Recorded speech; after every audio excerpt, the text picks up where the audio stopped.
जय बद्री विशाल। अपनी केदारनाथ की यात्रा करने के बाद आज हम अपना सफर कंटिन्यू कर रहे हैं अपने उत्तराखंड के चौथे धाम और 4 धामों में से सबसे पहले धाम बद्रीनाथ धाम।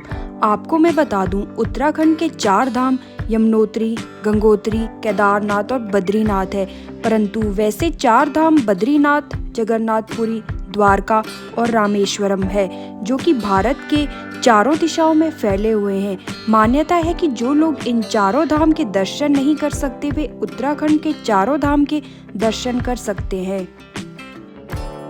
उत्तराखंड के चारों धामों की स्थापना पांडवों ने की थी। चारों धामों की स्थापना करते हुए पांडवों ने बद्रीनाथ धाम से स्वर्ग की यात्रा की थी, जो ट्रैक आज भी वर्तमान में देखा जा सकता है। इस ट्रैक की यात्रा माणा गांव से शुरू होती है। अपनी तीसरी धाम की यात्रा पूरी करके हम सुबह जल्दी उठकर निकल पड़े अपने चौथे धाम बैकुंठ धाम की यात्रा पूरी करने। हमने अपना सफर अभी शुरू ही किया था कि हमें यहाँ सड़क के किनारे दिखाई दिया एक लोकल ढाबे वाला अपने ढाबे को चुलाई की सब्जी लेके जा रहा था। चुलाई उत्तराखंड और हिमाचल में उगने वाली बहुत फेमस हरी सब्जी है। हमारे साथ सफर कर रहे हमारे बुजुर्गों ने इच्छा जाहिर की हमें ये सब्जी ब्रेकफास्ट में ट्राई करनी है। ढाबे वाले को पूछने पर ढाबे वाला भी हमारे लिए ये सब्जी बनाने के लिए तैयार हो गया। आधे घंटे का इंतजार करने के बाद सब्जी बनकर तैयार हो चुकी थी, जिसका टेस्ट बहुत ही स्वादिष्ट था। अपना ब्रेकफास्ट करने के बाद हमने अपना सफर कंटिन्यू किया और ढाबे वाले को थैंक यू किया। कुछ दूर चलने के बाद हमने देखा वो पॉइंट जहां से तुंगनाथ यात्रा शुरू की जाती है। इस वक्त यहाँ बहुत ज़्यादा भीड़ थी। यहाँ से थोड़ा आगे चलने के बाद हमें मिला बहुत ही खूबसूरत जंगल। लोकल से पता करने के बाद हमें पता चला ये चोपता का जंगल है। यकीन मानिए ये जंगल इतना खूबसूरत और पीसफुल है कि यह हमें ये एहसास दिला रहा था कि मानो हम स्वर्ग की यात्रा कर रहे हो। जब भी आप इस रास्ते पर यात्रा करोगे, इस जंगल की खूबसूरती को देखकर आपकी सारी थकान, आपकी सारी टेंशन आप भूल जाओगे और आप यहाँ सिर्फ नेचर को एंजॉय करोगे।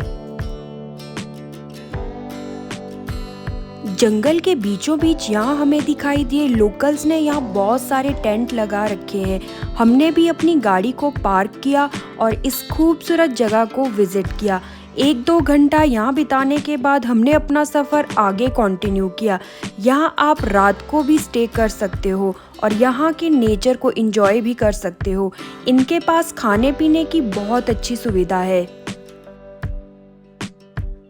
चोपता को अपनी मनमोहक सुंदरता और हरे भरे घास के मैदानों के कारण उत्तराखंड का मिनी स्विट्जरलैंड भी कहा जाता है। चोपता में आपको दुनिया का सबसे ऊंचा शिव मंदिर देखने को मिलेगा।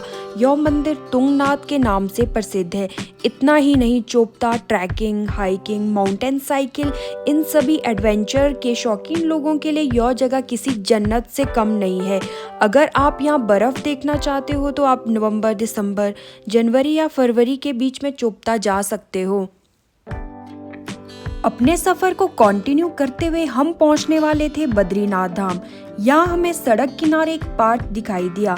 थोड़ी देर यहाँ विश्राम किया और यहाँ से दिखने वाले खूबसूरत पहाड़ों का आनंद लिया।